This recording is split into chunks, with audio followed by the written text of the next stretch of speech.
Karena saya minta tolong untuk dibantu, akhirnya dia mau ikut membesarkan PSI di Gianyar, sekalipun saat itu 2019 kita tidak punya anggota legislatif yang artinya yang bisa melenggang baik di DPD Kabupaten maupun di DPD Provinsi. Tetapi pada saat itu memang karena keterbatasan waktu kita. Jadi kalau persiapan pemilu 2019 itu karena partai ini berdiri 2014, tetapi infrastruktur yang kita butuhkan itu sangat banyak. Jadi tidak bisa kita kehabisan waktu ya saat persiapan pemilu 2019 karena kita menyiapkannya sangat jauh-jauh hari, karena satu-satunya partai di 2019 itu yang ikut pemilu partai baru yang dari nol itu hanya kita PSI. Sedangkan kalau Perindo itu dia membeli partai lain, dia mengakuisisi partai lain, jadi dia tidak perlu ikut verifikasi Kumham ya, dan partai lainnya yang ikut waktu itu. Jadi kita satu-satunya partai yang ikut dari nol. Kita mendirikannya dari nol sekali, dari persiapan verifikasi Kementerian Hukum dan HAM, karena syarat partai politik untuk bisa ikut pemilu adalah yang pertama dia harus berbadan hukum dulu ya.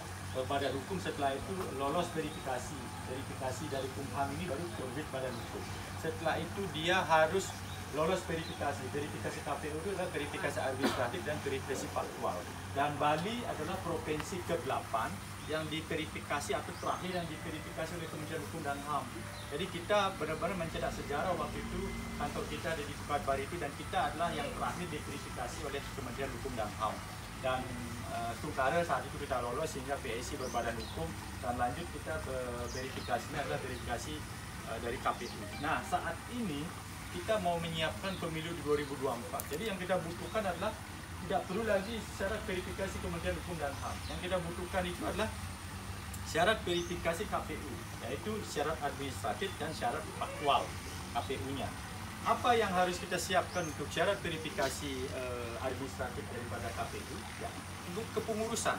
Sekalipun di undang-undang ini tidak mungkin direvisi, undang-undang partai politik bahwasanya kalau mau ikut menjadi peserta pemilu itu syaratnya itu 50% DPC terbentuk ya, 75% DPD terbentuk atau kabupaten ya, 50% kecamatan, 100% provinsi ya. Tetapi target kita adalah bagaimana 100% DPC terbentuk, 100% DPD terbentuk ya. Kalau DPW kan sudah pasti 100%.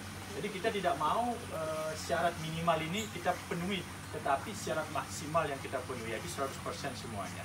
Karena kalau dulu dengan berat hati kita harus lepas Tabanan dan Jembrana, tidak ikut dia verifikasi.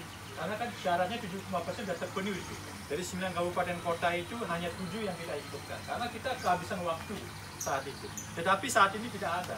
Jadi semua syarat itu harus kita penuhi, jadi 75%-nya harus 100% di kabupaten kota, kemudian 100% di DPD. Karena apa? Dengan kita punya infrastruktur yang kuat di DPC maupun DPD, otomatis nanti kita akan banyak mencetak anggota legislatif yang kita akan dorong